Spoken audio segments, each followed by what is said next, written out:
Bueno, a ver, hemos llegado a Carolina a través de Eva, que nos la recomendó, y Eva es la nuera de Cecilia, que está aquí y que nos acompaña desde hace muchos meses.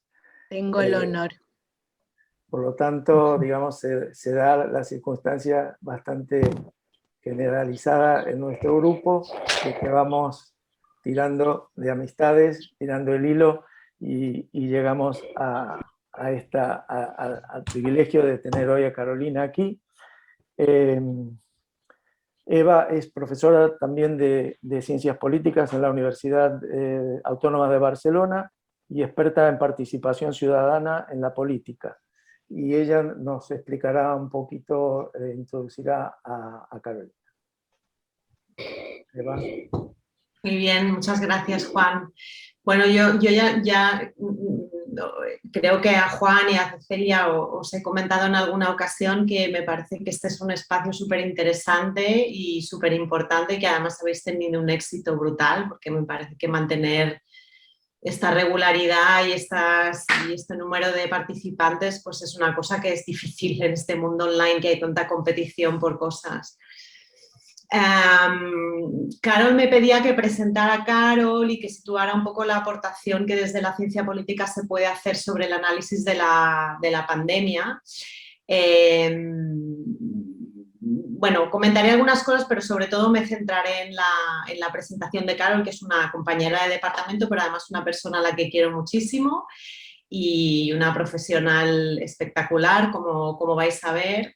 Ella es doctora en Ciencias Políticas por la Pompeu Fabra y ha sido investigadora postdoctoral en Montreal y también en la Universidad Oberta de Cataluña durante algunos años, y ahora es investigadora Ramón y Cajal en la Universidad Autónoma de Barcelona. También coordina nuestro máster en Ciencia Política. Y además no me centraré en estas diferentes facetas de su personalidad, que es muy rica, pero os tengo que decir que es una experta conocedora de la cerveza artesanal, del rock duro, es dibujante de cómic y esto es hasta lo que yo sé, digamos, ¿no? Supongo que tiene todavía más vertientes, pero no faltan elementos interesantes en lo que hace Carol. Entonces, desde el punto de vista de su trabajo, ella ha trabajado, como yo, mucho en participación política, aspectos que tienen que ver con cómo la gente se relaciona con la política, ¿no? que es en el fondo lo que intentamos hacer, la parte de los politólogos que trabajamos pues, con datos de encuesta, en cuestiones de opinión pública, de cultura política, etc. Ella ha intentado en sus investigaciones explicar pues, por qué la gente se interesa por la política, por qué hay gente que se siente competente para participar políticamente y hay gente que no, diferentes elementos de la socialización política, es decir, de cómo entramos en contacto con todos esos valores que al final pues, acaban conformando nuestra manera de ver el mundo.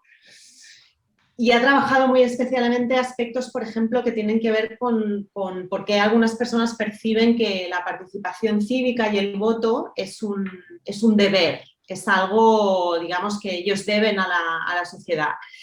Que es algo que nos vincula con algunos de los retos que pone la pandemia, ¿no? Encima de la mesa.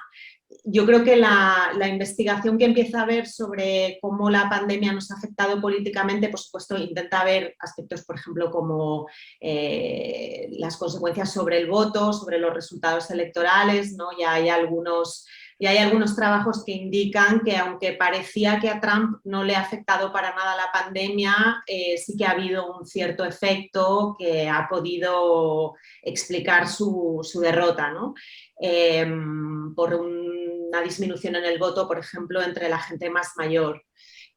También empieza a haber trabajos que nos hablan sobre la confianza de las personas en las instituciones y cómo una amenaza o un reto tan sobrecogedor como la pandemia que hemos vivido, por lo que parece, porque aquí siempre hay investigaciones que tienen un cierto grado de contradicción unas con otras, refuerza hasta cierto punto o hasta un cierto punto la confianza que se tiene en las instituciones. Esto sobre todo son estudios en un contexto europeo y por lo tanto, bueno, sujetos a un poco de precaución a la hora de generalizar, pero la gente cuando se ve sometida a estas situaciones extraordinarias de pérdida de control sobre todo lo que sucede, pues acaba, digamos, reconociendo el peso que tienen las instituciones y los gobiernos a la hora de intentar resolver estas cuestiones, ¿no? Este efecto que se llama a veces de rally around the flag parece que es uno de los elementos que está políticamente siendo consecuencia de la pandemia.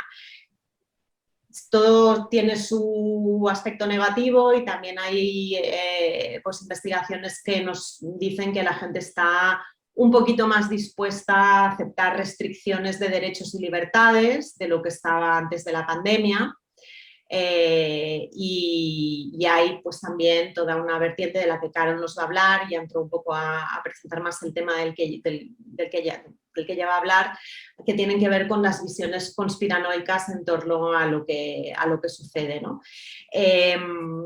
Carol va a presentar investigación que ella ha realizado generando los datos durante la pandemia, que tienen que ver con aspectos que además yo creo que a todos los que sois médicos, estáis interesados en salud pública, os interesará especialmente, que tiene que ver con el cumplimiento de normas, ¿no?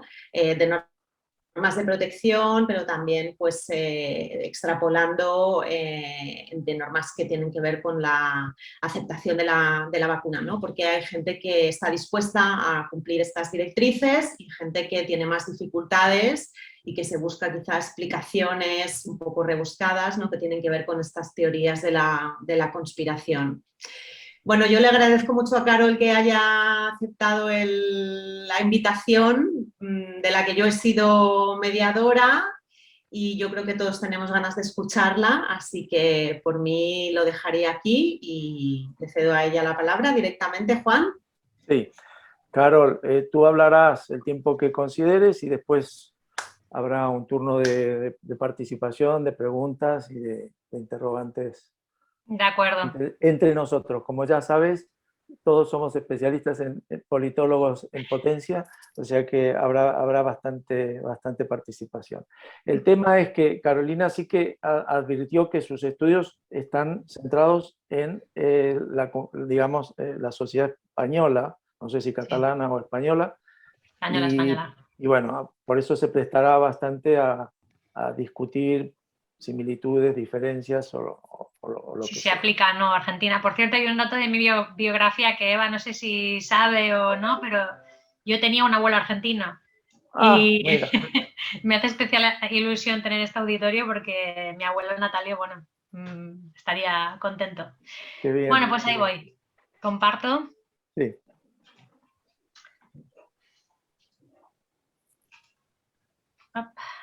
Muy bien. Ahí vamos, son dos temas que en principio solo tienen que ver entre sí el hecho de que los dos se refieren al contexto que estamos atravesando, más concretamente el que estábamos atravesando la primavera del año pasado, pero tienen poco que ver entre sí, excepto por el hecho de que son fenómenos psicológicos y sociales, como veréis enseguida.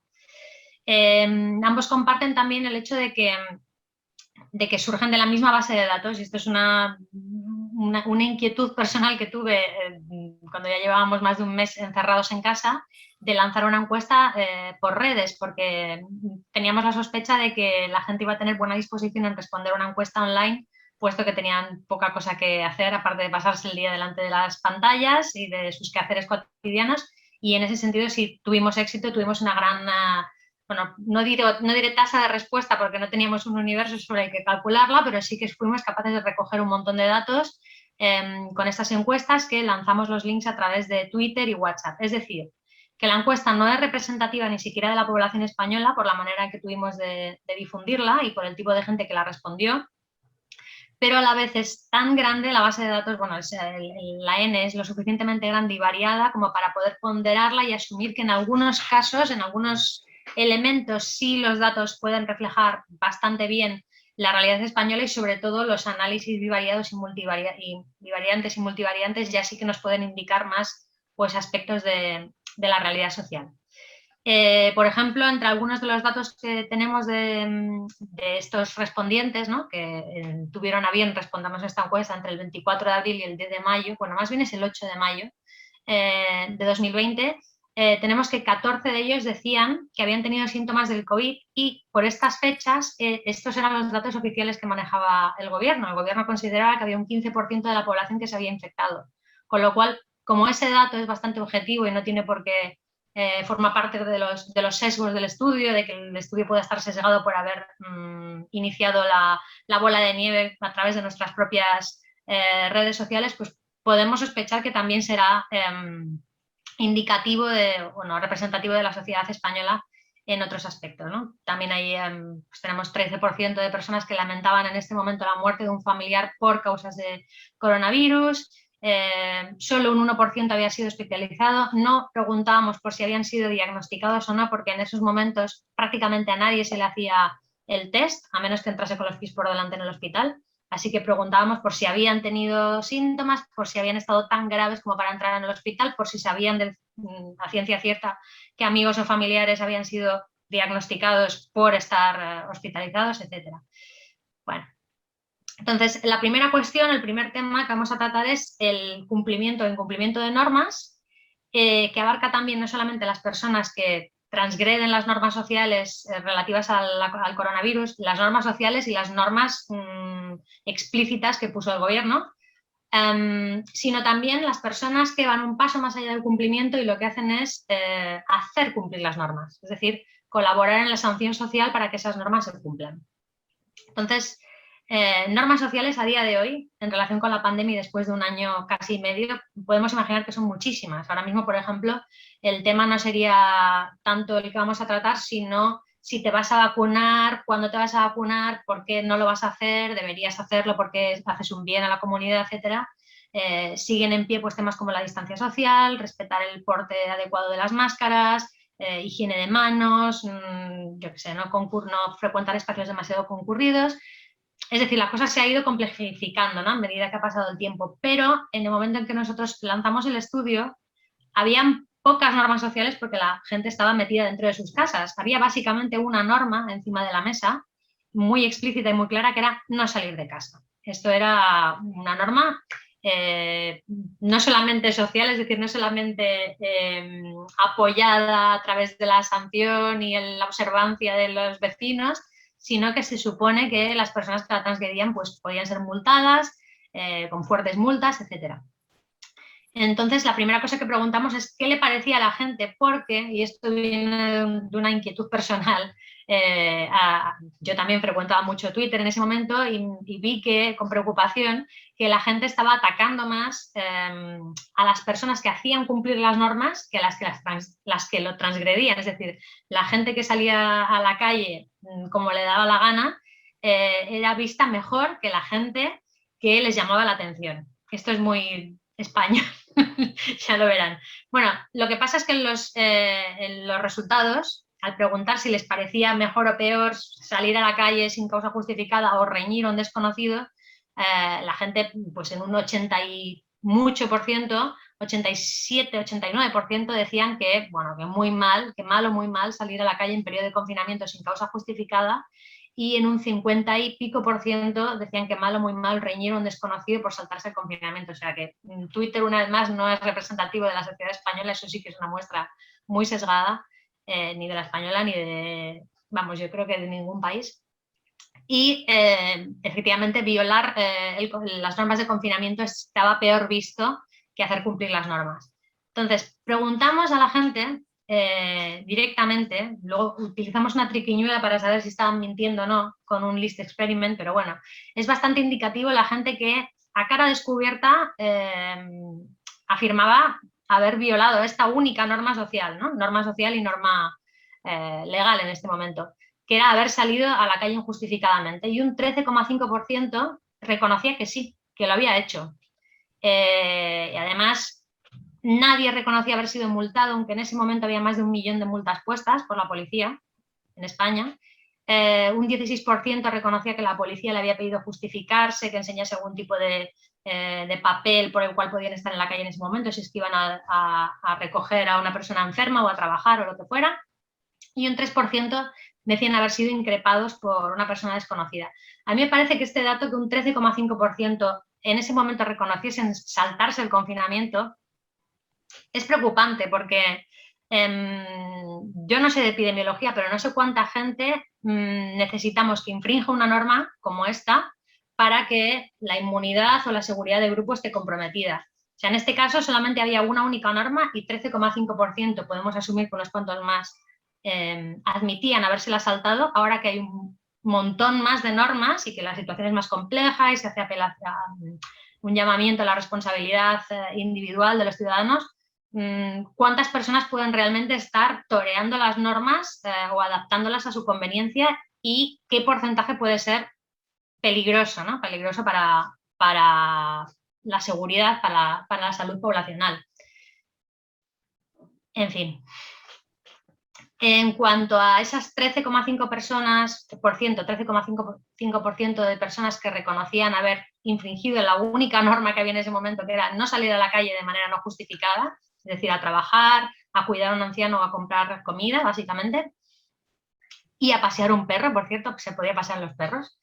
Tenemos que hay una relación con el tamaño del hábitat, con el tamaño del municipio en el que vive la persona, pero no como cabría esperar si pensásemos que en los núcleos de población reducidos, pequeñitos, la gente ejerce más sanción social los unos a los otros. No vemos esto, vemos que cuanto más pequeño es el núcleo donde la persona vive, el núcleo poblacional, más infringe esto, pero de una manera casi racional. Es decir, lo que está pasando aquí es que la gente que vive en granjas o en casas en el campo entiende que esa norma no va con ellos, porque aunque era igual para todo el mundo, no habían excepciones para los núcleos rurales o igual que para los urbanos. Ellos entienden que esa norma no se les aplica, que no, su seguridad no está comprometida y que además probablemente están también infiriendo que la policía no va a llegar a donde ellos viven a mandarlos a sus casas. Así que en las casas, en granjas o casas de campo, esta norma se cumplió más bien poco.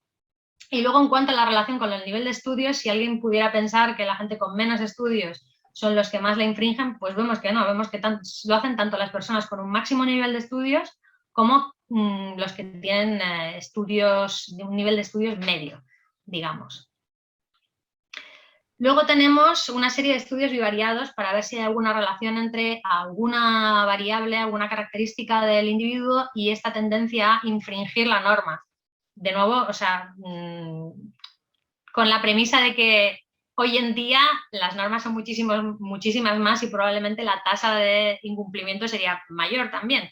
Pero bueno, esto nos puede dar una pista de ver quién es más proclive a incumplir esas normas relacionadas con la pandemia. Entonces, vemos sobre todo la franja de en medio, yo diría que es la más interesante, porque son sobre todo cuestiones relacionadas con los valores y las actitudes de la persona, sus creencias, sus valores, lo que lo explican más, ¿no? Vemos por aquí que las personas que consideran que la autoridad no es un valor prioritario, pues tienden a infringir más esta norma, es decir, salieron más a la calle según les dio la gana que las personas que consideran que sí. Los que ponían la libertad antes que la seguridad salieron con muchísima más tendencia que las personas que consideran que la seguridad es una prioridad, que tienen que ponerla antes que la libertad.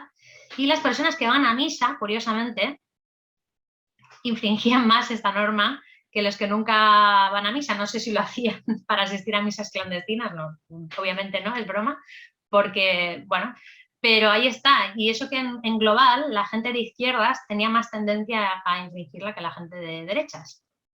También vemos que hombres infringen más que mujeres. Y luego aquí un par de cuestiones que les pueden resultar a ustedes particularmente interesantes. Y tiene que ver con la salud previa de estas personas. Hicimos una batería de 9 preguntas preguntando por condiciones previas, si tenían hipertensión, hipercolesterolemia, es decir, una serie de problemas, ansiedad, etcétera. Y también si en esos momentos habían tenido durante los casi 2 meses de encierro síntomas de coronavirus. Entonces tenemos que las personas que han tenido síntomas de coronavirus y que por lo tanto los han sobrevivido a ellos, salían más a la calle de manera injustificada. Y también las personas que habían tenido algún tipo de enfermedad y que no tenían una buena salud previa. Entonces, Este dato puede interpretarlo, podemos aventurar que es que de alguna manera se sienten inmunes, creen que han adquirido algún tipo de inmunidad y que por lo tanto están más protegidos y sienten menos miedo de salir a la calle en ese momento donde había de qué tener miedo, porque sabíamos bien poco y, en fin, parecía aquello posapocalíptico. Y en cambio este dato es un poco más difícil de interpretar, ¿no? Las personas que han tenido alguna enfermedad y que por lo tanto si se infectasen de coronavirus tendrían un pronóstico más grave, sin embargo salían más a la calle, o sea, se jugaban más la vida. No sé si al controlar por edad, que en este caso son análisis bivariados, en este caso no hay ningún tipo de control, a lo mejor controlando por edad esta relación desaparecería, pero bueno, ahí está. Y un pequeño indicador indirecto de clase, que era el tamaño de su casa, el tamaño de la casa que habitaban, también nos sugiere algo curioso, ¿no?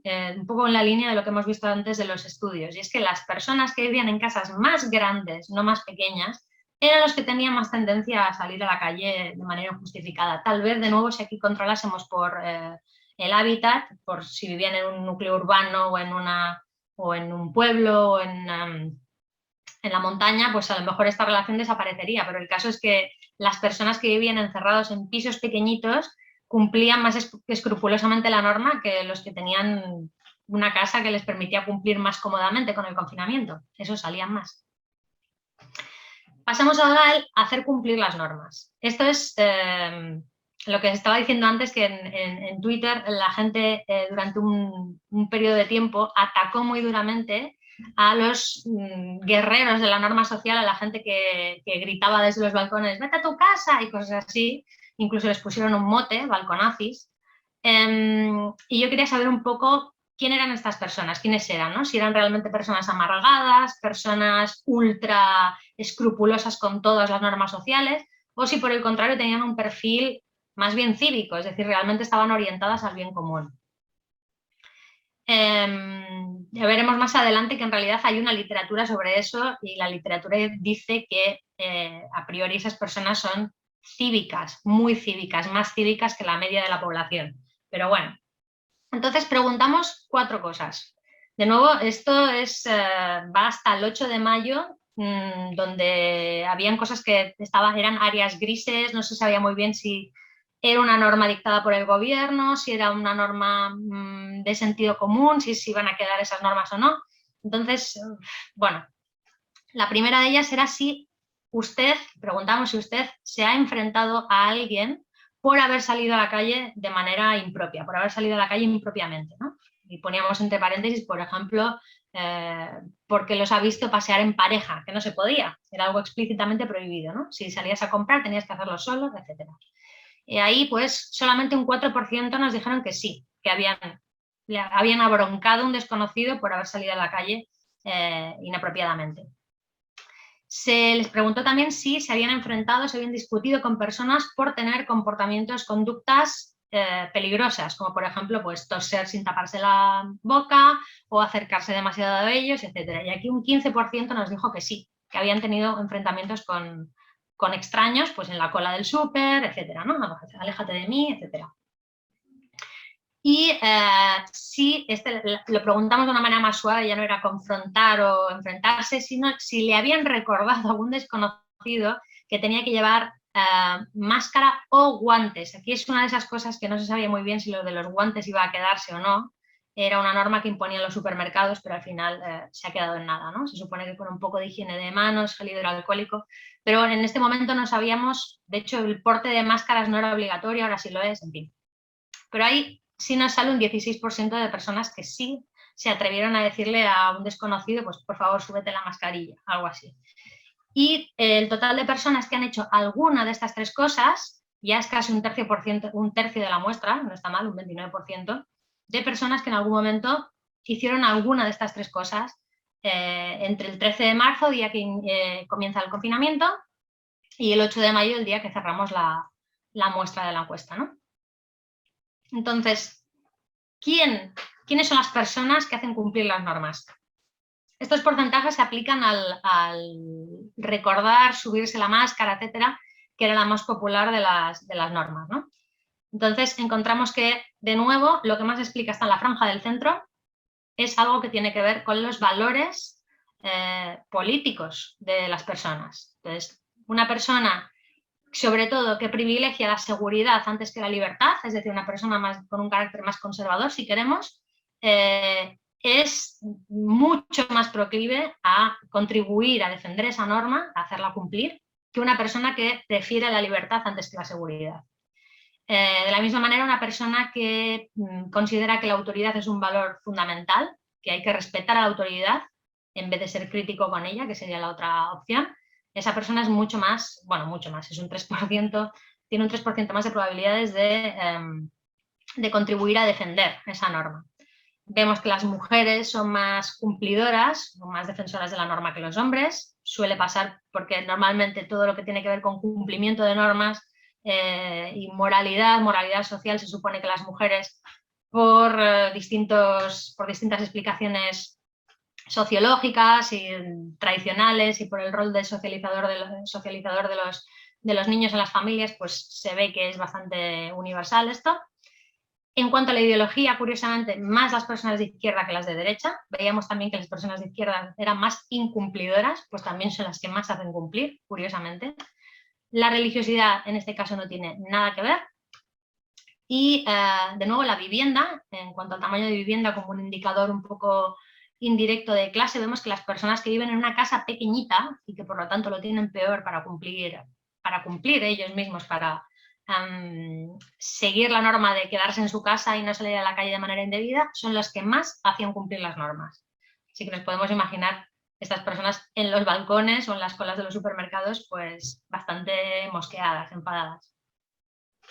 Entonces, perdona, Carolina.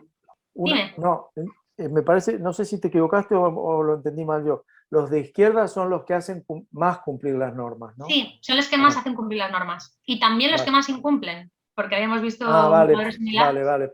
Sí, ambas cosas. Te referías al otro diapo. Vale. Entonces, en este caso, ahora mismo estoy tratando de escribir un paper, está todavía un poco hilvanado, al respecto de estas personas que defienden las normas COVID. Y ahí vamos a explorar un poquito más qué dice la literatura, ¿no? ¿Quiénes dice la literatura que defienden las normas? ¿Quiénes son estas personas? Son las personas que, existiendo una norma social, son capaces de abroncar a un extraño, de llamar la atención a un extraño porque está incumpliendo esa norma social, aunque no vaya en prejuicio directo de ellos, ¿no? Entonces, por lo tanto, se supone que estas personas están defendiendo el bien común que protege esa norma. Y en este caso sería la salud, ¿no? Sería bajas tasas de transmisión o de infección o de circulación del virus, etc. Las normas serían todas aquellas que hemos visto que se han complejificado muchísimo a lo largo de los meses, que incluirían pues, desde la vacunación a la distancia social, etcétera, y que hace unos meses eran menos. Y la economía dice que, la teoría económica dice que estas personas son third party punishers, es decir, son gente que en una interacción, en un juego interactivo, no solamente van a castigar al que les ha defraudado, sino que van a castigar a una persona que no a los cuales, con la cual no tienen un conocimiento directo, no existe una confianza previa, y que además el que infringe la norma no les está haciendo un daño directo a ellos, sino a esa norma.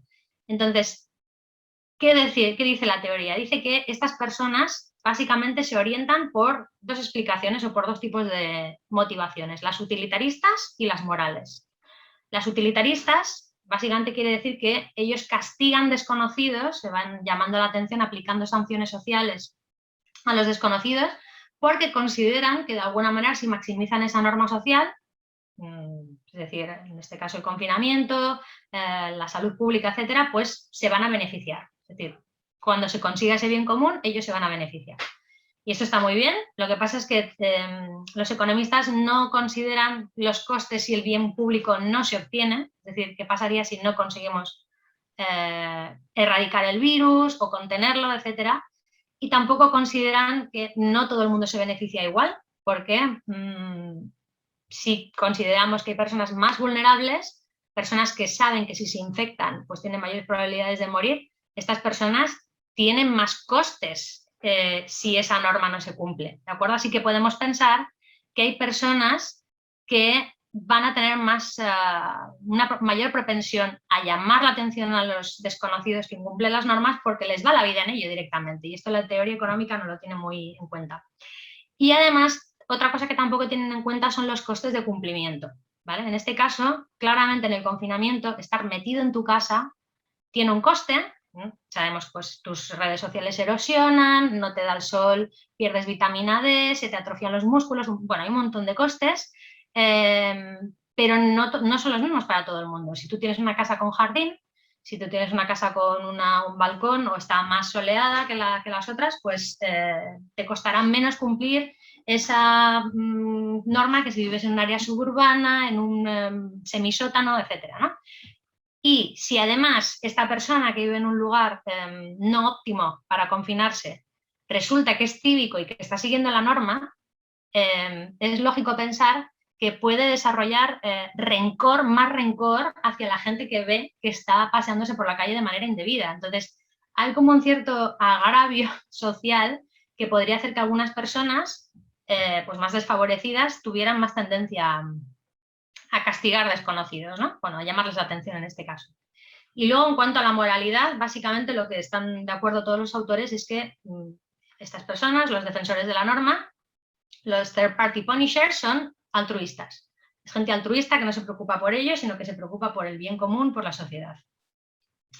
Y está muy bien, pero teniendo en cuenta las características de una pandemia como esta, donde sabemos que hay una cosa encima de la mesa que es el miedo a morirse, la posibilidad real de morirse, de la cual eres consciente cada vez que enciendes el telediario, cuando tienes noticias malas de tus conocidos, pues ¿qué pasa si no solamente altruismo, sino pues es la seguridad, ¿no? El miedo directamente, el miedo y el ansia de saberse a salvo, ¿no?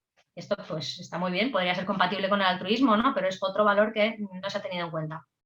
Y finalmente, y en la línea de lo que acabo de decir, todos estos autores están de acuerdo con que la ira, la furia, el enfado, es un factor catalizador de este tipo de castigos, porque la ira es una emoción moral, ¿no? Cuando vemos una injusticia, delante de una injusticia sientes ira y eso te impele a actuar, que está muy bien, pero podría ser que por las características de la pandemia el miedo tuviera un papel similar, porque en algunos casos, en algunas condiciones de laboratorio se ha visto que el miedo puede llevar a los individuos a colaborar, y este sería un tipo de colaboración, ¿no? Un tipo de colaboración individual, si quieres, pero alguien que se atreve a salir de su esfera de comodidad o de confort para abroncar a una persona, teniendo eso un coste importante, ¿eh? O sea, en el artículo he recogido 3 o 4 casos de gente que por haber hecho eso, por decirle a alguien súbete la mascarilla, pues le han roto la cara, acabado en el hospital, sin un ojo, etcétera. O sea, eso tiene un coste y probablemente en España más.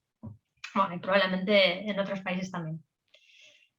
Entonces, este es el modelo que pongo a prueba.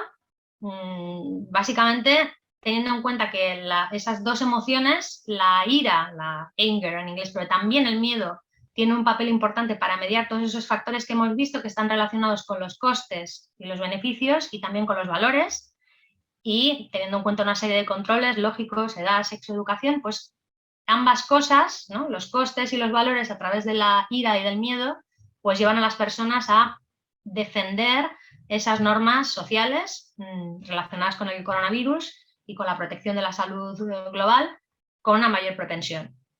En negrita están las líneas, digamos que serían las novedades que yo aporto. El resto de líneas más o menos están más o menos aceptadas por la comunidad científica, más o menos, pues que tú siendo vulnerable puedas sentir más ira y eso te lleve a reforzar la norma, no es algo demasiado nuevo, ¿no? Pero que privilegiar la libertad, la seguridad a la libertad te haga sentir más miedo y eso te lleve a defender la norma con mayor probabilidad, pues sí que es algo que no se ha probado. Entonces, básicamente, poniendo a prueba este modelo, para poner a prueba este modelo, de estas variables que hemos visto antes, la variable dependiente es esta de aquí, ¿de acuerdo? Es una variable dicotómica donde consideramos personas que han hecho alguna de estas cosas, ¿eh? Es decir, que han llamado la atención a alguien por salir fuera, por acercárseles demasiado, por no llevar correctamente máscara o guantes, el tercio de nuestra muestra. Y estos son los resultados. Entonces, lo que vemos, para empezar, fijémonos en estas dos últimas filas de aquí, es que entre el miedo y la ira, lo que más lleva a una persona a defender la norma, a llamarle la atención a los demás, es el miedo. La ira no tiene ningún papel relevante aquí. La gente que lo hace por miedo. Es decir, están pensando en sí mismos, en su supervivencia, ¿eh? O sea, de acuerdo, la ira será una emoción moral, pero aquí juega poquito cuando tenemos todo esto en cuenta. Vamos con el resto de variables. Es un modelo de ecuaciones estructurales, así que hay una historia detrás, pero bueno, fundamentalmente nos fijamos en esta columna de aquí. Si las personas eran trabajadores esenciales, quiere decir que el gobierno las autorizaba, por no decir las obligaba, a salir a trabajar cada día. Médicos, enfermeros, pero también personal de los supermercados, reponedores, cualquier persona que estuviera trabajando en la cadena de producción y de distribución de alimentos, tenían que salir a trabajar cada día. Estas personas, con mayor probabilidad, defendían la norma, porque les iba en ello, digamos, les iba a la seguridad en ello. Las personas que no tenían ningún problema de salud previo, que estaban bien de salud, que no tenían ninguna de esas 9 condiciones, vemos que sentían menos miedo. Y como sentían menos miedo, sancionaban menos. ¿De acuerdo? Las personas que en algún momento, bueno, que se habían visto afectadas por el coronavirus, y aquí considerábamos haberse notado síntomas, pero también que tus allegados hubieran tenido síntomas o incluso hubieran estado hospitalizados, es decir, tu grado de afectación por el coronavirus hasta ese momento, aumenta tanto la ira como sobre todo el miedo. La ira, digamos que es un camino estéril, no lleva a sancionar más, pero el miedo sí, con lo cual, cuanto más afectada la persona por el coronavirus, socialmente o a nivel de salud, más miedo y más probabilidades de sancionar a los demás, lo cual tiene su lógica. Cuanto mayor fuera la casa de una persona, cuanto mayor fuera su casa, el sitio en el que pasó el confinamiento, menos miedo y por lo tanto menos probabilidades de sancionar a los demás. Y al revés, que es la interpretación interesante, si las personas vivían en casitas pequeñas, más miedo y más ganas y más sanción social, lo cual hay una lógica aquí un poco de envidia, agravio social, injusticia, que se concreta en eso, ¿no? Que se concreta pero que no viaja a través de la ira, viaja a través del miedo. Bueno, y luego tenemos los valores. Entonces, las personas que son más libertarias, que prefieren la libertad antes que la seguridad, sentían menos miedo, no tenían particular miedo, bueno, sentían menos miedo en este contexto y eso les llevaba a sancionar menos. Si eran críticas con la autoridad, estaban ligeramente más inclinadas a sentir ira, pero eso no se traduce en defensa de la norma. Y las personas más altruistas, que en el pasado habían realizado actos de voluntariado, sienten tanto más ira como miedo, pero sabemos de nuevo que solamente el miedo se traduce en defender estas normas. Así que eso sería, básicamente esta es la historia, ¿no? Sería una función entre cómo de vulnerable hayas sido durante el confinamiento en este caso y tus valores viajando a través de una única emoción que sería el miedo. Entonces, aquí hago una pausa y vamos con el segundo tema, cambiamos totalmente de tercio, la fuente sigue siendo la misma, nos hacemos referencia todavía a esa encuesta realizada entre el 13 de abril y el 8 de mayo de 2020, la gente estaba encerrada en sus casas, quedaban muy pocos días para que el gobierno abriese la mano y dejase salir a los niños una hora, por ejemplo, porque no podían ni salir ni a comprar, ni acompañar a sus padres, ni nada. Y pues absorbiendo, imaginad esas personas que están absorbiendo información, algunas incorrectas, algunas correctas a través de WhatsApp, teléfonos móviles, redes sociales variadas y el telediario, ¿no? Pues en este caso nos preguntamos por qué cuántas personas, para empezar una pregunta descriptiva, cuántas están creyendo teorías de la conspiración relacionadas con el coronavirus y cuáles son esas teorías de la conspiración. y luego qué hace que una persona caiga más en esas trampas, ¿no? Entonces hay que aclarar algunos conceptos de entrada. Mi especialidad no son las teorías de la conspiración y este trabajo no va sobre las teorías de la conspiración, sino sobre la tendencia a creer en ellas, es decir, sobre la creencia. Teorías de la conspiración las analizan los sociólogos y son muy divertidas, es un tema de investigación apasionante, cómo se generan, cómo se distribuyen, pero es otro tema, ¿eh? Lo mío sería más psicológico, que hace que te las creas. Pero bueno, aún así, ¿qué son? Pues son relatos, historias, narraciones acerca de fuerzas oscuras y poderosas que trabajan contra el bien común y en su propio beneficio. Entonces, la Comisión Europea ha sacado recientemente una lista, bueno, ha sacado una serie de infografías maravillosas para detectarlas, corregirlas, evitar su extensión, y entre esta información pues da una lista de 6 elementos para reconocerlas, ¿no? La primera de todas ellas es que tiene que haber algún elemento secretivo, es decir, tiene que haber algún tipo de conjura secreta que obviamente solamente sabe el conspiranoico, no lo sabe la población general. Tiene que haber un grupo de conspiradores que forman parte de la élite, es decir, tienen poder, son secretos, oscuros, no sabemos quiénes son, pero sabemos que tienen poder, póngase los Illuminati, los reptilianos, en fin, el Club Bilderberg, quien sea. Tercero, tiene que haber algún tipo de dato, lo que pasa es que son datos sin fuentes, además son datos muy difíciles, por no decir imposibles de contrastar. Estas teorías son completamente impermeables a la evidencia, ya puedes enterrarlas en datos que es igual, te dicen que no, de hecho cada dato que aportes es una prueba de que tú estás manipulado y de que la realidad está ahí protegida y es insondable, ¿no? Nada es coincidencia, todo está conectado. Tiene que haber unos buenos y unos malos. Los buenos son, punto número 6, la gente que está siendo engañada, explotada, extorsionada, en fin, por los malos, que son esa élite oscura que pacta en secreto para motivos X, ¿no? De alguna manera beneficiarse de nuestra miseria. Bueno, pues la tendencia a creer en ellas se explica por una serie de cosas que a poco de pensar pues se nos pueden ocurrir unas cuantas, ¿no? Las personas vulnerables, las personas con menos estudios, las personas también últimamente las que van más por redes sociales, porque determinadas redes sociales son una gran factoría y cadena de transmisión, digamos más bien, de este tipo de teorías. Hay algunas de ellas que son bastante obvias.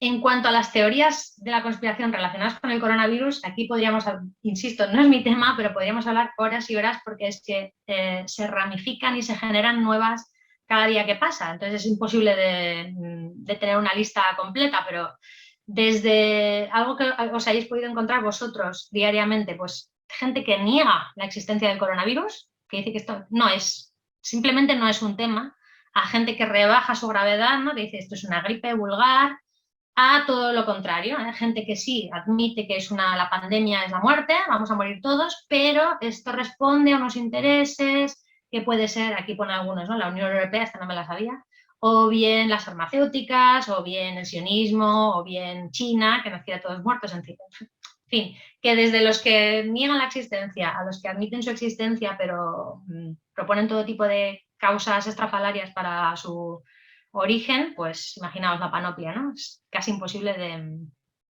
de seguir. Entonces, uno de los últimos estudios que he visto que ha intentado listar un montón de ellas y aún así se queda corta, porque hay más, es este estudio de Miller en 2020 únicamente para Estados Unidos, ¿no? Para hacernos una idea de cómo de populares son. Entonces vemos, por ejemplo, que solo un 3% de personas consideran que el coronavirus, de americanos, consideran que el coronavirus no es real. Y, por ejemplo, un 8% considerarían que fue accidentalmente soltado por los Estados Unidos.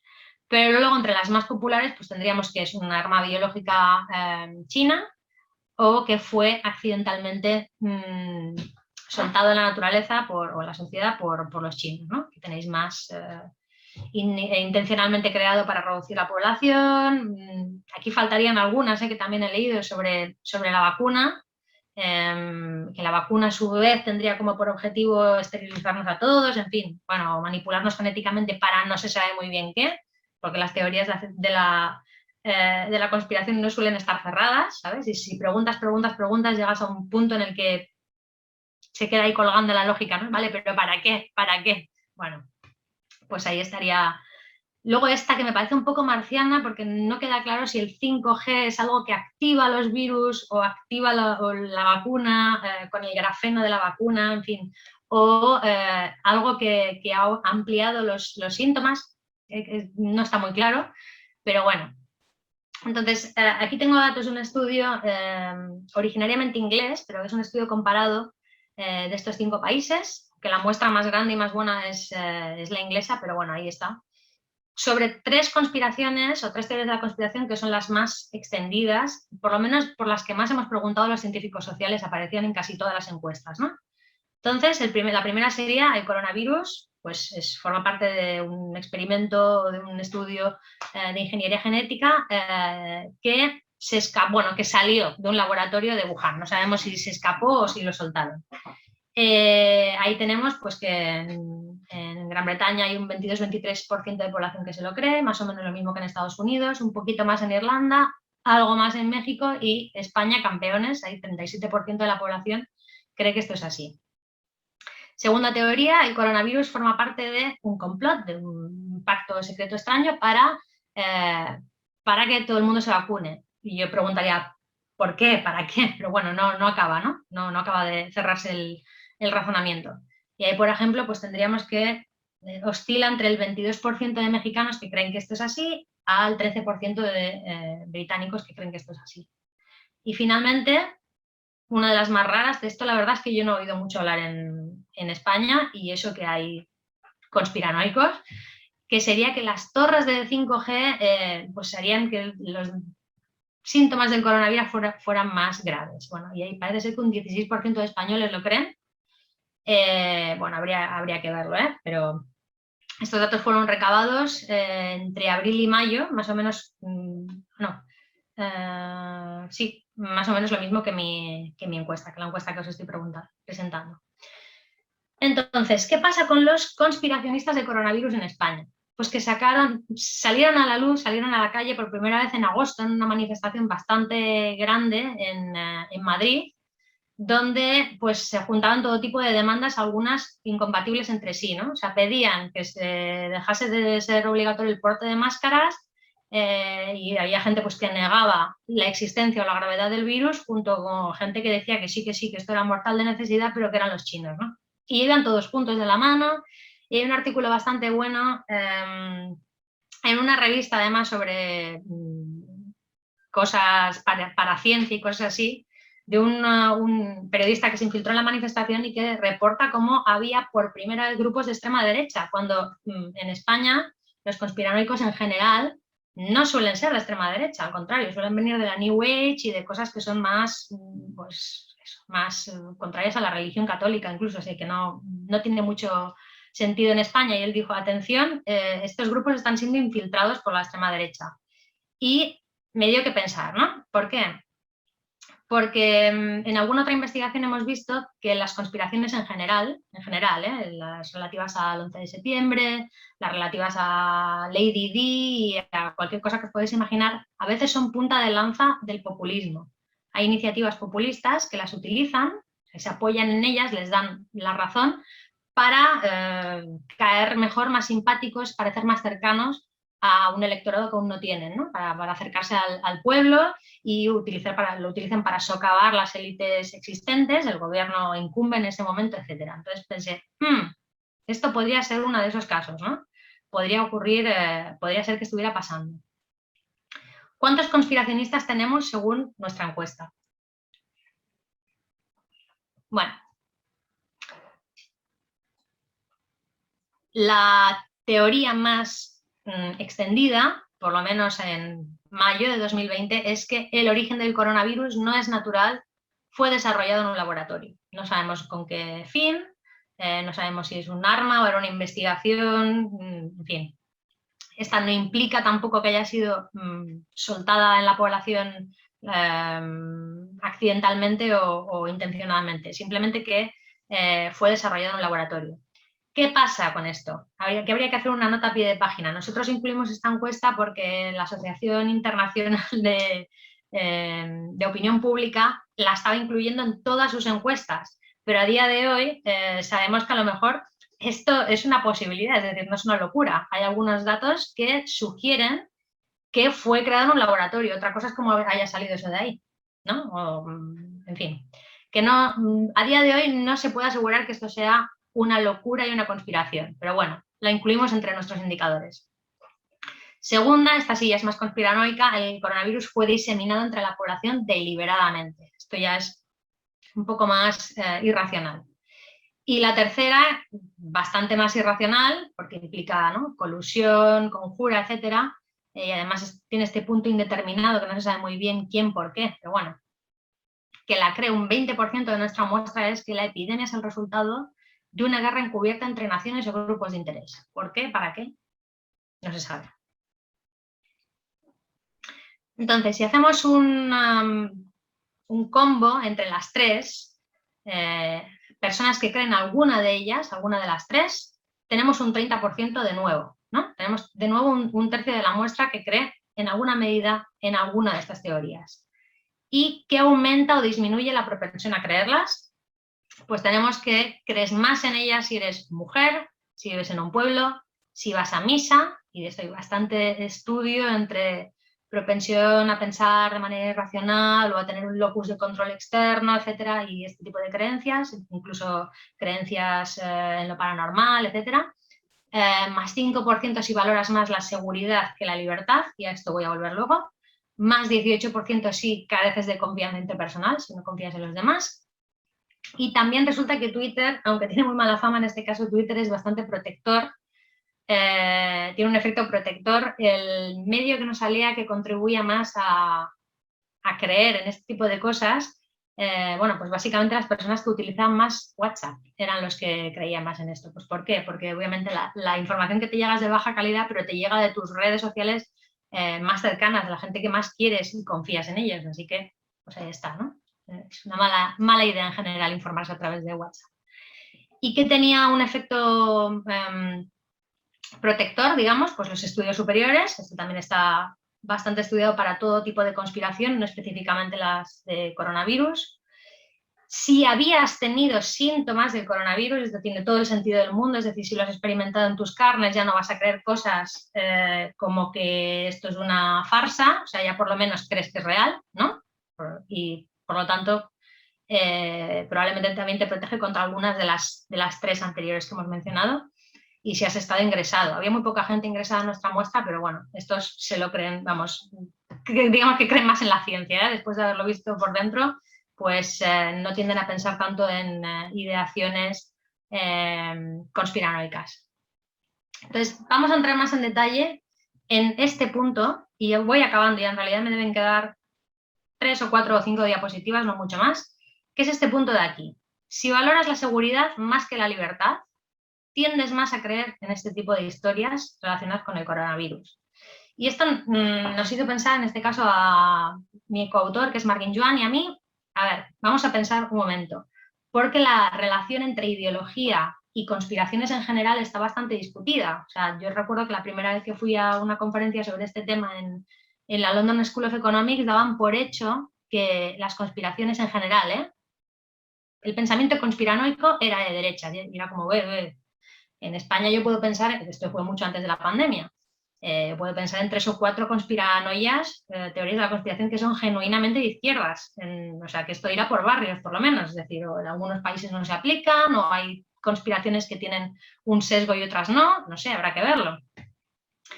Y también me interesaba verlo en el caso del coronavirus en particular, de las teorías de la conspiración y el coronavirus, porque estábamos viendo, por ejemplo, que en Estados Unidos los últimos coletazos de Trump fueron a lomos de las teorías de la conspiración contra el coronavirus, ¿no? Que estaban hinchando o agravando la epidemia cuando en realidad no era tal, en realidad podíamos seguir con las medidas habituales para no lesionar la economía, etcétera. Bolsonaro también, es decir, ahí sí veíamos una relación más entre derecha y conspiracionistas con relación al coronavirus. Entonces, vamos a ver un poco más qué es lo que nos dice la teoría, ¿no?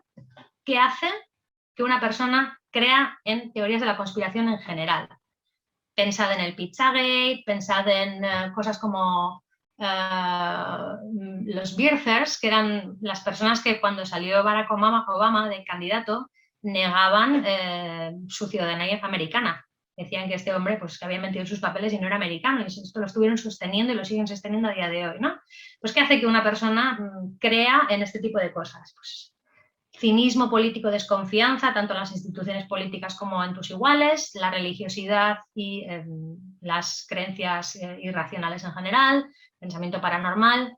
Hay algunos rasgos de la personalidad rayanos en el neuroticismo, que también te hace más proclive. También algunas enfermedades, algunos trastornos. Las personas que sufren ansiedad también son más proclives a creerlas. Actitudes negativas hacia la autoridad, desconfianza, de nuevo, y también más individualismo si queréis. La anomia, el sentimiento de vulnerabilidad, que eso tiene mucho que ver, como hemos visto, con las normas del coronavirus, es decir, verte tú en una situación lo contrario a de privilegio, una situación frágil para este contexto, y si perteneces objetivamente a grupos pues, desaventajados, bien por tu edad o por tu salario, por tus condiciones materiales, etcétera, ¿no? Bueno, pues ¿qué dicen todas estas personas que han escrito sobre creencias conspiranoicas en general? ¿Qué dicen sobre la ideología? No está muy claro. Los adagios más típicos y más generales, estas afirmaciones que seguramente habréis oído 20 veces sobre que manos oscuras nos gobiernan, hay clubs secretos que en realidad tienen más poderes que los gobiernos, este tipo de creencias que son más generales, que no apuntan a un político en concreto o a un evento, ¿no? La caída de las Torres Gemelas, el asesinato de Lady Di, sino que son más generales, en realidad están bastante distribuidas aleatoriamente entre gente de izquierdas y de derechas. El hecho de ser de izquierdas o de derechas no te hace más proclive a abrazarlas. O sea, está bastante distribuido equitativamente. Por el contrario, las conspiraciones específicas suelen ser más partisanas, ¿eh? Lo mismo, Torres Gemelas, el origen de Barack Obama, y en España estoy pensando en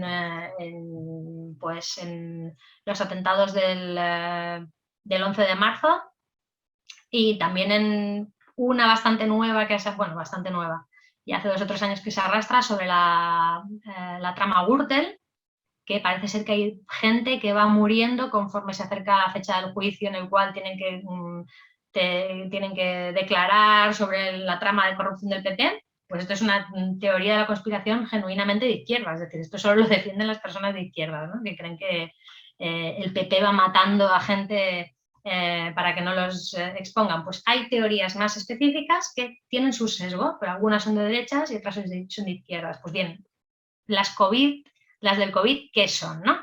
Y si son diferentes a estas personas que simplemente piensan en general en estos términos, que hay manos oscuras que gobiernan el mundo y tienen más poder que los políticos, etc.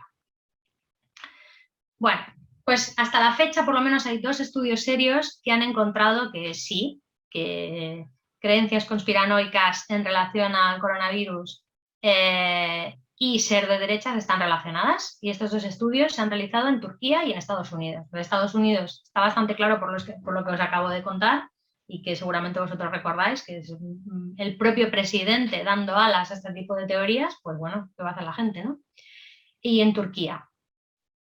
Pero la pregunta entonces es, ¿vale? Si compramos que el coronavirus, las teorías de la conspiración sobre el coronavirus son más de derechas, ¿por qué? O sea, ¿cuál es el mecanismo causal? Porque hay varias maneras, ¿no?, de ser de derechas, por lo menos en este país, en este contexto. Es porque estas personas son más libertarias o más libertarianas, por lo tanto tienen un rechazo hacia el control y a la autoridad, y les ha salido de dentro cuando se han visto obligadas a seguir unas normas muy estrictas que venían del Estado. ¿Puede ser eso?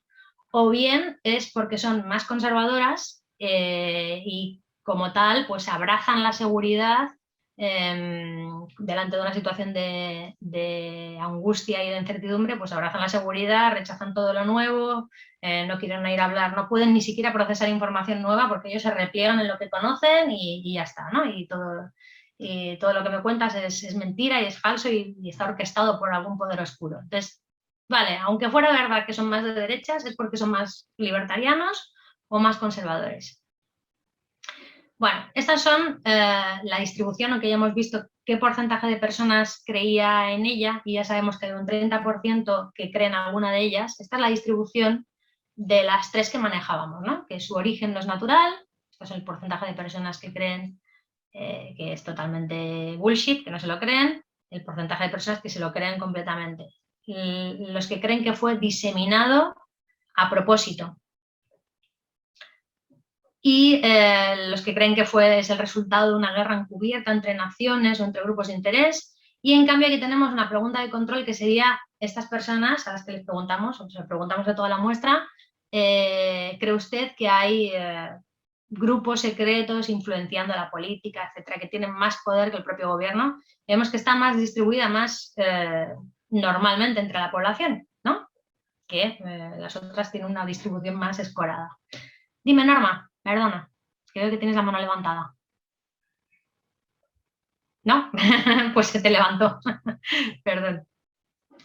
Bueno, pues vamos a comparar una escala creada sumando estas tres, ¿vale? Sumando cuántas de estas crees y en qué medida las crees, junto con este vamos a comparar este indicador general de mentalidad conspiranoica en general, no particularmente en relación con el coronavirus. Y estos son los resultados. Ahora lo veremos de manera gráfica en un momento, pero bueno, ya está bastante claro, ¿no? Tenemos en la columna de la derecha pensamientos o creencias conspiranoicas en general, conspiracy beliefs o conspiratorial beliefs en general, y las que son más específicamente sobre el coronavirus. Pues ¿qué tenemos? Para empezar, que las mujeres creen más en las del coronavirus que en las generales, ¿vale? Pensemos en vulnerabilidad y en otros factores que hemos visto.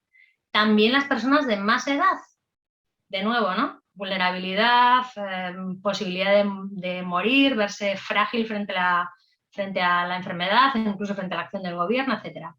Y la ideología, que está medida en una escala de izquierda a derecha, por lo tanto, coeficientes positivos indican más a la derecha, la ideología de derechas promueve este tipo o aumenta las probabilidades de creer en las conspiraciones de la COVID y no tener relación con las generales, toda vez que controlamos por todos los otros controles. Entonces, las personas que anteponen la libertad a la seguridad, que son más libertarianas, son menos coviders, los podríamos llamar así.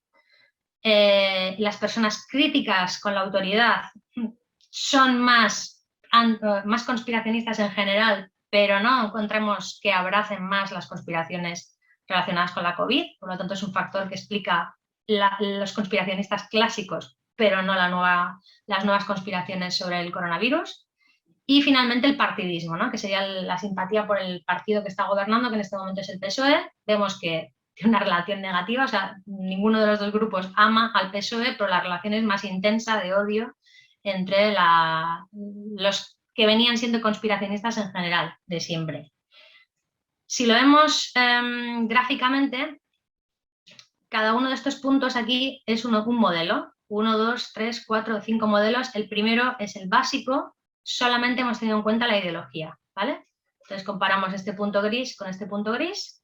Parece que a priori ambos grupos, los creyentes, creo que esta es la penúltima diapositiva, los creyentes en las teorías de la conspiración en COVID son bastante más de derechas que los que venían creyendo en conspiraciones en general. También parecen un poquito más de derechas, pero estos lo son bastante más. Y en cada uno de estos otros modelos hemos añadido una variable nueva. En este caso aquí hemos añadido libertad antes que seguridad, o sea, el hecho de ser más libertariano. Después hemos añadido ser crítico con la autoridad y después la simpatía por el partido y después, al final todas, ¿no? Entonces, ¿qué pasa cuando tenemos en cuenta si la persona prefiere la libertad a la seguridad? Pues en ese caso esto lo predispone a favor de creer en las teorías conspiracionistas generales, pero en contra de creer en las teorías de la conspiración sobre la COVID. Esto es la principal diferencia, ¿de acuerdo? Es la principal diferencia entre ambos grupos de conspiracionistas, entre los nuevos que se han preocupado por el coronavirus y los que ya venían siendo lo de antes. Por lo tanto, preocuparte por tu propia seguridad, volvemos otra vez a pensar en términos de lo que hemos dicho antes del miedo, de la angustia, del miedo, la vulnerabilidad, miedo a morir, seguridad, conservadurismo, esto hace que la gente abrace más las teorías de la conspiración en relación al coronavirus.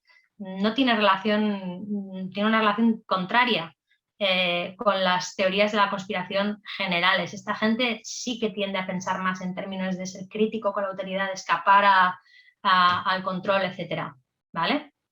Entonces, aquí, pese a que incluyamos todos estos controles, sigue habiendo una relación entre ser de derechas y abrazar estas conspiraciones. Y en cuanto a las conspiraciones generales, esta relación desaparece simplemente cuando tenemos en cuenta el partidismo, cuando tenemos en cuenta la visión que ellos tienen del Partido Socialista, ¿no? Es como si de alguna manera el hecho de ser de derechas para ellos se tradujese en ser anti-PSOE. Y eso explicaría esa pequeña relación inicial. En cambio aquí persiste, o sea que no hemos conseguido explicarlo todo, pero sí que hay una relación importante. Estos de aquí son más libertarianos, más don't tread on me, si queréis, y estos de aquí son, si asumimos que son de derechas más clasicotes, más conservadurismo, etc. Así que, y con esto acabo con respecto a las conspiraciones, son un nuevo tipo de conspiracionista. Siempre se dice que lo que más explica la creencia en una conspiración es la creencia en otra conspiración. No sé si habéis visto un documental de Netflix maravilloso, o sea, es horrible, pero es maravilloso, que habla de la Flat Earth Society, los terraplanistas, y el tipo al que sigue todo el documental, que es un creyente fervoroso en la teoría de la Tierra plana, dice que básicamente había tragado con todo y que él se fue probando a sí mismo a ver hasta dónde podía tragar y que ese era el último estante, ¿no? El último peldaño en su progresión a la conspiración absoluta, porque si se las había tragado todas, pues bueno, este era más probable que se la tragase y efectivamente así es, ¿no? Todo forma parte de un núcleo de creencias bastante consistente. Sin embargo, son algo diferentes. Los creyentes en las teorías de la conspiración en relación a la pandemia son un poco diferentes, son un poco nuevos. Y lo que hemos encontrado, aparte de que hay más mujeres que hombres, que esto es bastante también sugerente, hay personas mayores donde no las encontramos tanto entre los clásicos, encontramos eso, ¿no? Que estas personas, más que libertarianos, odiadores del control y de la autoridad, todo lo contrario, son personas bastante conservadoras. Esto hasta aquí los resultados, pero podemos imaginar cuáles son las implicaciones, ¿no? Es decir, si es cierto que hay partidos de extrema derecha que están aupándose en nuevos issues, en nuevos temas, están buscando nuevos anzuelos para atraer electorado nuevo, pues estas teorías de la conspiración podrían ser muy bien una herramienta para minar la autoridad moral o el prestigio de los gobiernos, de las instituciones incluso, y entrar por ahí, ¿no? Entrar en las mentes y en los corazones de los ciudadanos, pues como un argumento más populista para atraerlos. Y bueno, básicamente es por eso que nos hemos interesado por esto y espero que os haya gustado. Y hasta aquí. Pues muy bien. Si puedes dejar de compartir y comenzamos. Vale. Bueno, Sí, Cecilia aplaude, podemos aplaudir. Normalmente aplaudimos al final, pero bueno. Yo creo que has dado, digamos, varias vueltas de tuerca a lo que nosotros estamos acostumbrados, que es trabajar con impresiones y con intuiciones y con información asistemática. Y esto, bueno, es la ciencia política en estado puro. Creo que no lo habíamos experimentado todavía en el grupo y a mí me parece que es complejo, no es nada fácil de interpretar.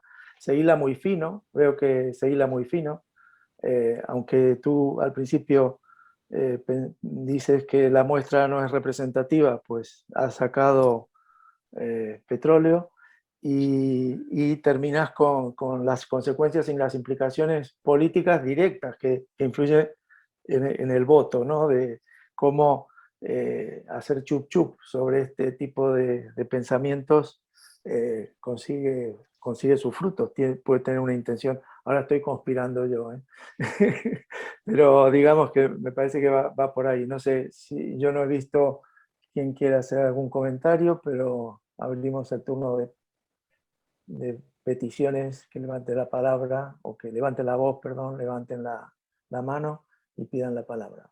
Se me están trabucando las palabras. ¿Alguien quiere comentar algo? Nos hemos quedado todos mudos. Era denso porque eran dos temas diferentes, además. O sea, si alguien tenía alguna pregunta de la primera parte, la ha enterrado en la segunda. Bueno, pero yo creo que, a ver, los dos temas aparentan ser sencillos, pero digamos son complejos. Y el estudio es muy amplio, muy técnico, muy ciencia política, que es ciencia dura, ¿no? Yo pensaba que era una ciencia más humanística, más de elucubraciones, pero aquí hay estudios multivariados, estudios matemáticos importantes. Carlos. Sí, bueno, quiero hacer un pequeño comentario de la primera parte, más que nada. Todo me resultó muy interesante, muchas gracias a Carol. Me pareció muy interesante en realidad me pareció, voy a ser bueno, yo soy médico jubilado o jubilándome de Buenos Aires. Y me pareció muy interesante, quizá porque coincide con una impresión mía basada en la subjetividad, y ella la pone claramente fundamentada, que es la valorización del miedo como un factor favorable. Porque en general se habla del miedo con una contenido de instrumento de dominación, digamos, que es verdad, ¿no? Pero el miedo también es una reacción humana que permite la subsistencia. Y me parece que el miedo fue un factor muy positivo en la pandemia, y ella lo valora objetivamente, ¿no? Con datos fuertes. Quisiera resaltar eso y me encantó ese aspecto, ¿no? Me parece además que fue una cosa subestimada. Se tenía mucho miedo al pánico, o sea, se tenía temor de desarrollar pánico,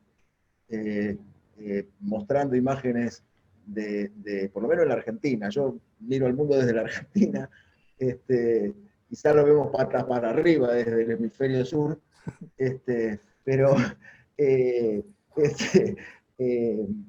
desde la Argentina por lo menos me parece que hubo un excesivo cuidado de no angustiar a la población, ¿no? Y eso dio caldo de cultivo para el descuido. El descuido a veces conspiranoico, a veces no. No sé, quería agradecerle eso y comentar eso y a ver qué le parece a ella de lo del miedo, ¿no? Después lo de la conspiración es más complejo. Sí, pero también, bueno, lo de las conspiraciones, la interpretación más útil para la medicina es saber qué tipo de persona pues se va a creer más lo que le diga un médico, lo que le digan desde salud pública, o está elucubrando otra fantasía, que por cierto suelen ser más complicadas que la realidad. También en otro estudio encontrábamos que la gente era como una especie de pseudocumental, que es gente que le gusta pensar mucho, no que lo utiliza como atajo para pensar poco. Pues lo del miedo me parece muy acertado.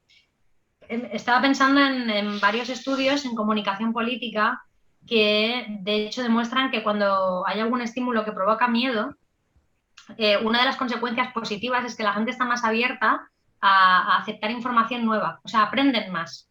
En un estado de miedo, la gente aprende. Puede ser en campaña electoral, pero también puede ser una campaña de información pública. O sea, la gente está más receptiva a la información nueva y a cambiar sus actitudes previas. Por lo tanto, bueno, sí, la parte siniestra es que puede ser una herramienta de control social o de manipulación social, de sometimiento incluso.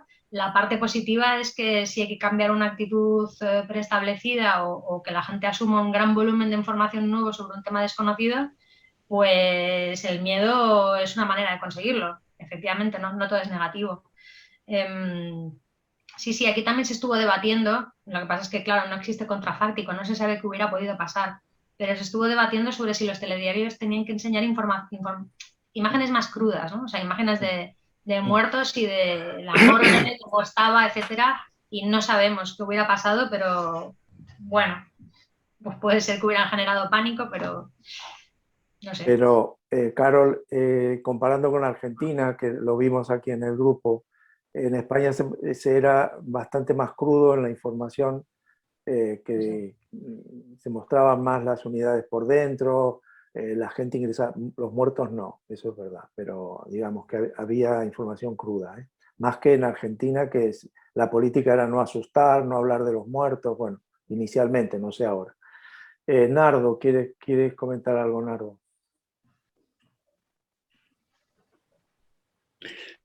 Sí, y, en primer lugar decirte que la charla me encantó y que además, por un lado, confirma ciertas cosas que uno preveía y sospechaba, por ejemplo, el menor cuidado que tienen las clases altas en general, pero hay otros datos bastante sorprendentes, como por ejemplo la gente que va a misa.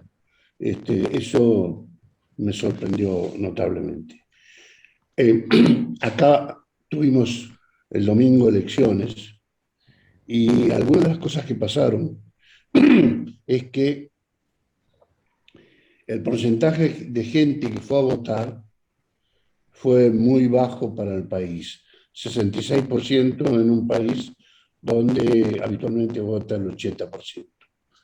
Y la verdad es que nos hemos preguntado bastante qué relación podría tener esta no concurrencia a votar con la pandemia.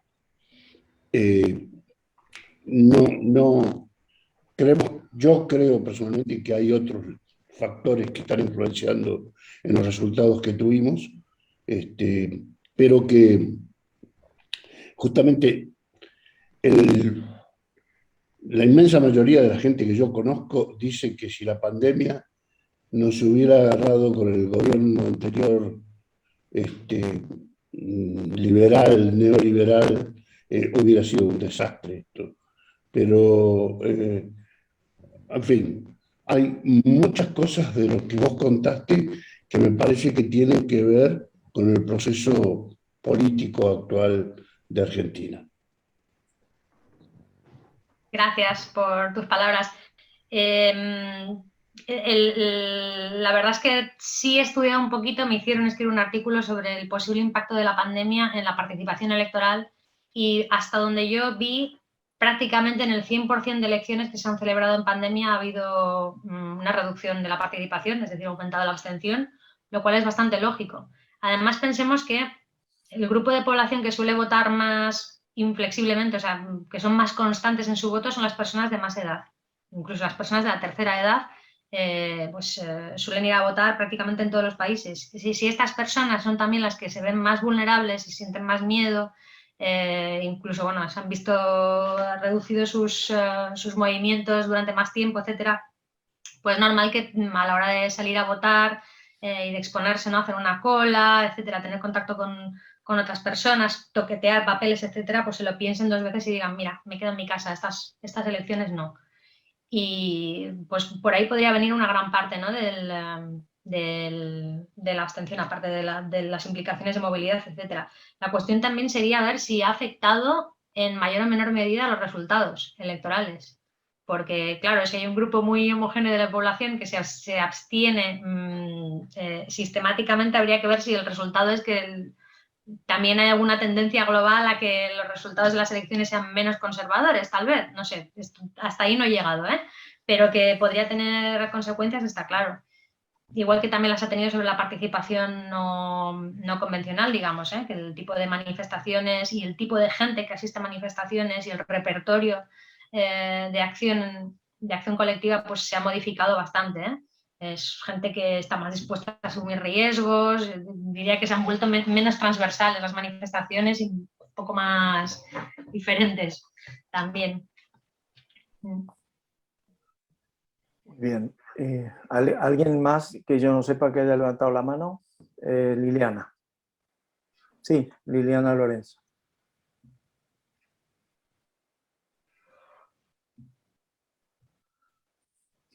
Bueno, Carol, te tenemos que agradecer haber puesto en cifras impresiones que teníamos.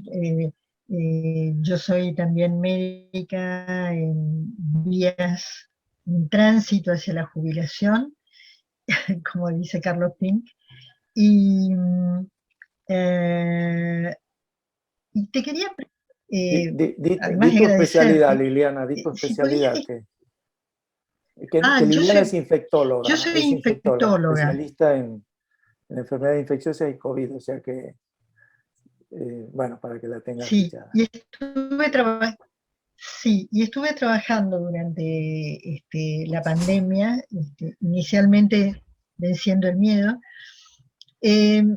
pero realmente brillante tu exposición y le pone números a cosas que nosotros percibimos.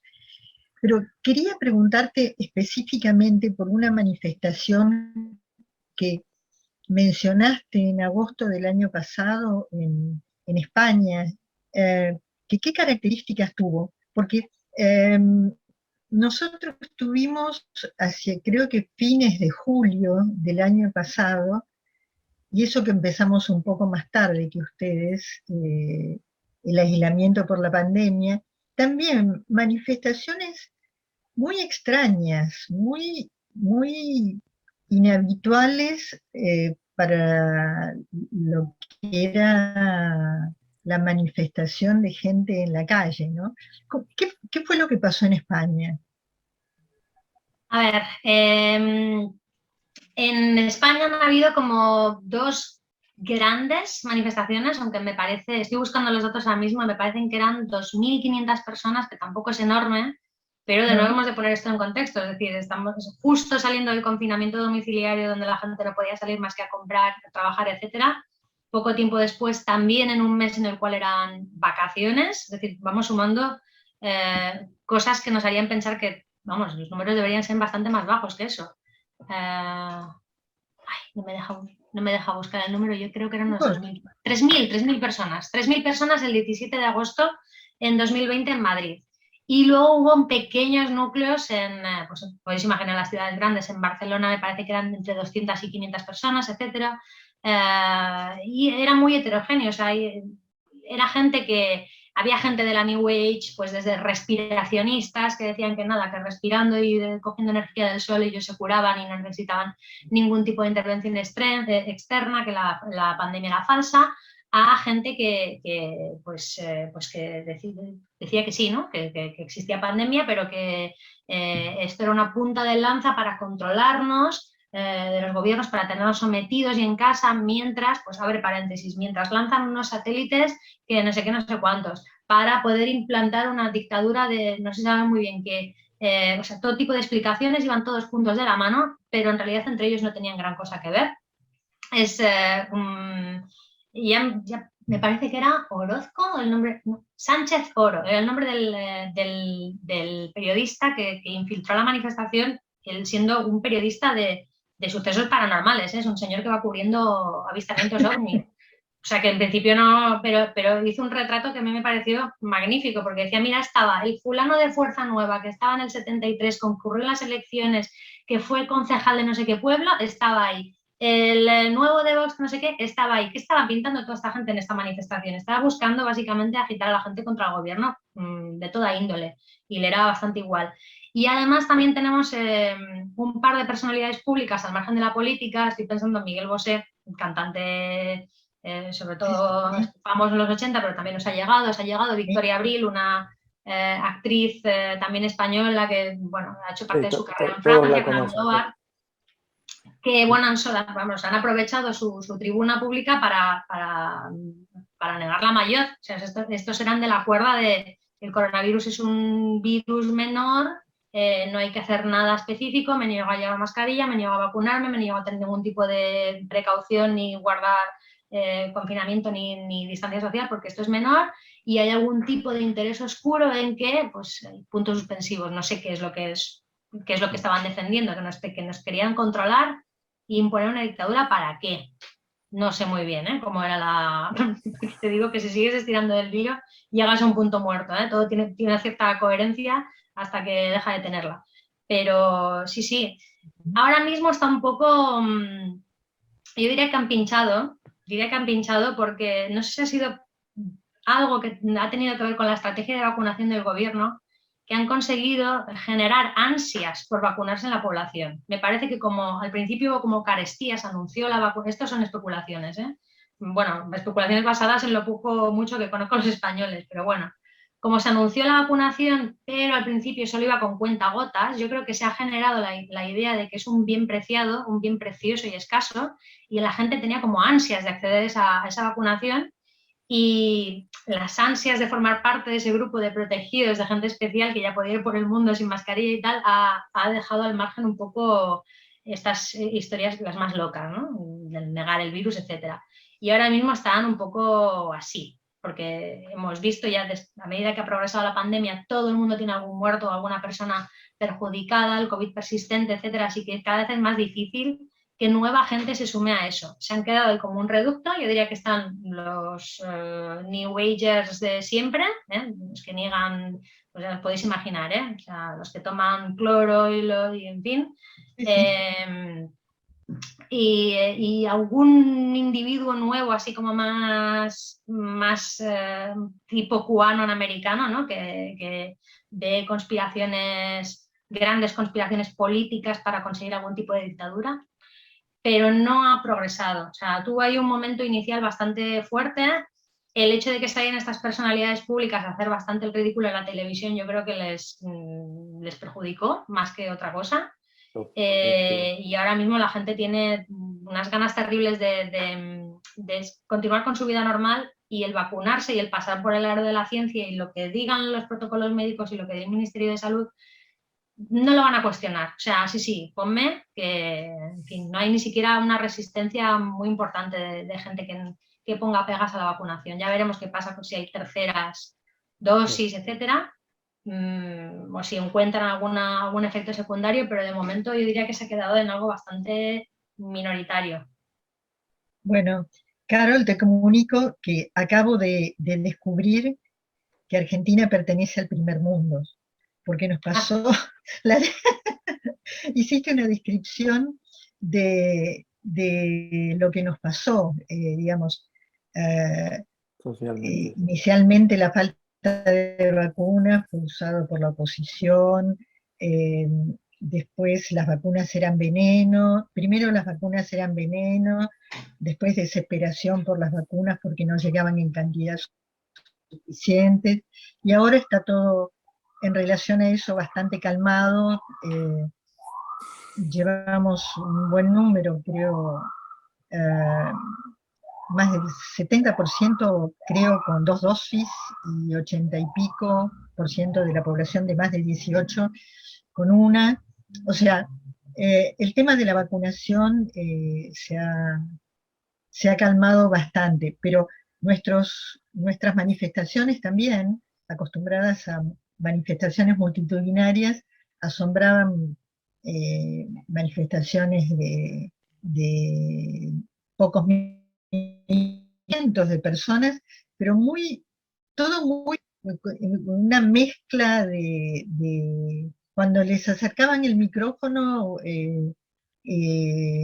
yo creo que los periodistas escondían más tarde el micrófono para no tener esas declaraciones que obraban en contra de esas manifestaciones, ¿no? Porque ponían en evidencia pensamientos delirantes. Bueno, muchas gracias. A ti. Seguís vos, Juan. Sí, ahora tiene la palabra Carlos Nava, pero quiero que sepamos que la promesa a Carol era que terminamos en 1 hora y media y ya estamos un poco sobre el tiempo. Dejarla no sé ahí. si cuando tú digas, Carol, lo dejamos, porque hay muchísimas, bueno, yo tengo preguntas y ahora Carlos haga algún comentario. Bueno, no, yo, Carol, te quería felicitar porque nos has abierto un nuevo panorama de la investigación en ciencias políticas. Y bueno, la Argentina, digamos que transcurrió toda esta pandemia con un gobierno que recién empezaba y con dos sectores políticamente bastante confrontados. Se habla de una grieta, pero y la pandemia no fue ajena a esa grieta. Entonces, no solo los politólogos, a ver, los que opinan de política son los mismos políticos, y los politólogos son de un partido o del otro, y se han posicionado en un lugar o en el oficialismo o en la oposición. Y la pandemia ha sido parte de esa lucha y de esa disputa política. Entonces, los que eran de la oposición criticaban todo, lo que era del oficialismo ponderaban todo, y los que miramos como un partido en el cual no sabemos exactamente dónde está la verdad y dónde está la crítica verdadera o justa. Y así hemos estado. Así que nos ha mostrado un método y además, no solo eso, sino que la pandemia ha tenido grandes cambios en los conceptos políticos y de gestión. Y actualmente critican, con lo que se sabe ahora, lo que se hizo hace un año, y es absurdo. Entonces, tu método nos ha mostrado que se puede segmentar, que se puede analizar parcialmente las conductas, y bueno, nos ha abierto un panorama muy diferente, ojalá que se aplique. Muchas gracias. Me gustaría decir que los politólogos somos seres de luz y que no tenemos sesgo, pero es mentira, todo el mundo lo tiene, aquí también salían en las tertulias de un lado y de otro, pero bueno, que era bastante curioso, sobre todo en el caso de los que estaban en la oposición. Nosotros también tenemos un gobierno relativamente nuevo, progresista, además de coalición, o sea, ultra frágil, muy frágil. Veíamos como la oposición, que había estado tantos años en el gobierno, claramente de derechas, claramente neoliberal y conservador, una mezcla bastante difícil, criticaba al gobierno por no haber hecho antes y no haber hecho suficiente, y a la vez por estar haciendo demasiado y cargarse la economía. Era como, Claro. bueno, elegido una de las dos cosas porque todo no puede ser, ¿no? Pero sí, además de eso no he hablado mucho, pero todo lo que son opiniones negativas sobre el confinamiento, experiencias negativas del confinamiento, críticas a la gestión del coronavirus, etcétera, de la pandemia, muy explicado por el partidismo de las personas. Que ha salido alguna cosita que se veía que la actitud hacia el gobierno, la simpatía hacia el gobierno, que básicamente es Partido Socialista y Podemos, era lo que más explicaba, pues eso con un montón de otros fenómenos. El partidismo era como, bueno, pues en situación de incertidumbre y de falta de información, el faro que guiaba la opinión de la gente era, pues yo de quién soy. Yo soy del PP o del PSOE o de Podemos, y lo que estos digan, no voy a buscar más porque esto es demasiado complejo. Y se dejaban guiar totalmente por su identidad partidista, que en fin sirve para eso, ¿no? Entre otras cosas, es un atajo informativo, pero en este caso se veía el efecto brutal. Yo creo lo que diga mi partido, sin más.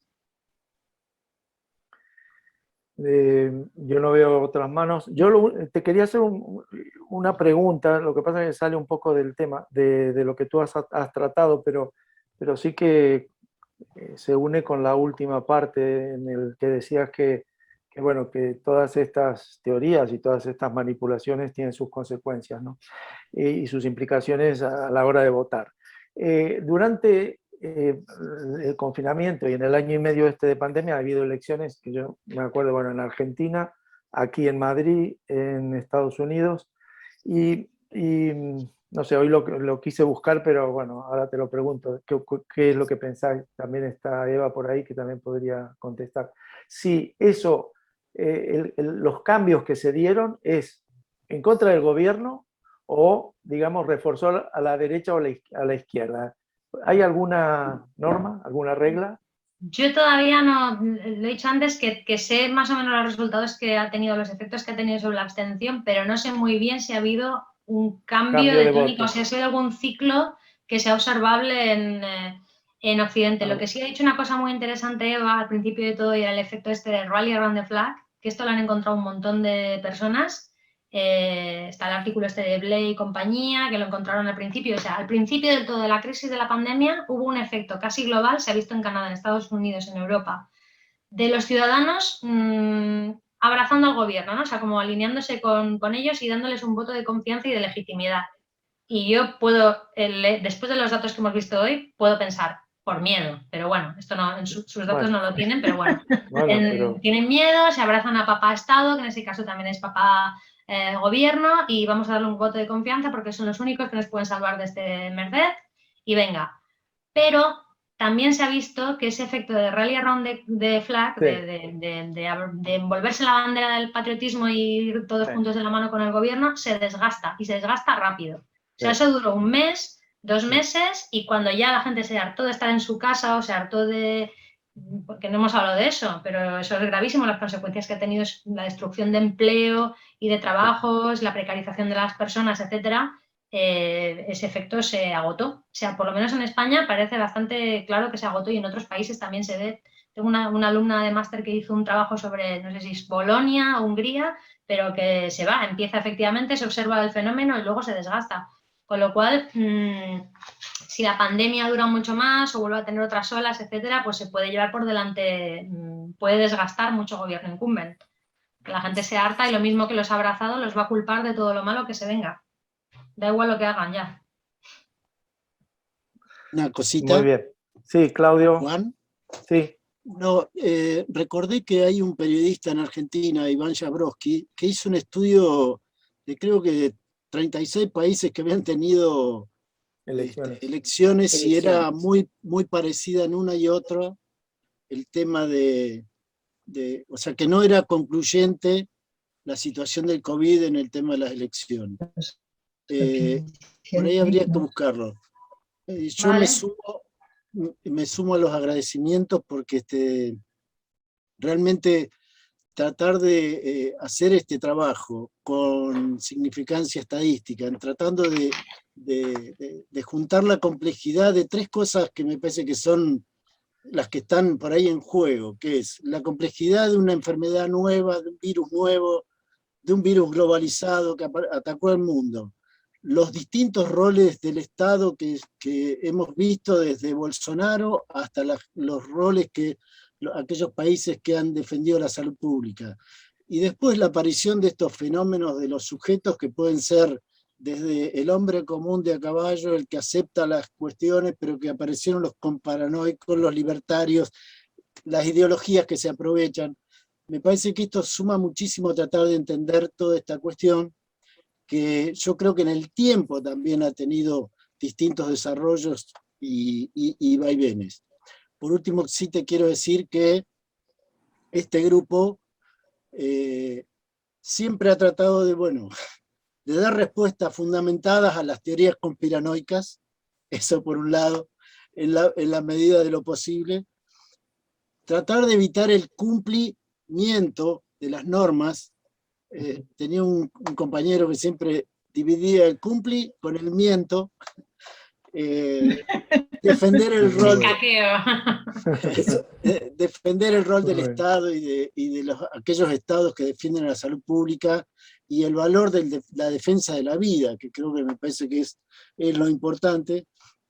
Y bueno, y creo que siempre este grupo ha fomentado la apertura a este tipo de charlas que nos desestructuran y nos abren la complejidad. Así que por eso, muchas gracias. Sí. Gracias a vosotros. Sí, y a reforzar el pensamiento crítico, salir un poco de los estereotipos y de los prejuicios, y creo que, bueno, tu estudio va totalmente en esa línea de llegar a conocer la realidad en profundidad, ¿no? Y muchísimas gracias, y ha sido un placer, Carol. Y esto de que tengas un abuelo argentino, bueno, nos llena de satisfacción, de orgullo, de agradecimiento, de lo que sea. Bueno, nos acerca. Bueno, muchas gracias también a Eva por haberme puesto en contacto con vosotros. Gracias y hasta la próxima. Bueno, un aplauso. Seguir ahí luchando contra el coronavirus y otras cosas feas. Adiós. Adiós. Gracias, Caro. Gracias, Juan. Chao. Chao. Chao, chao, Eva. Gracias a ti también. Adiós, compañeros.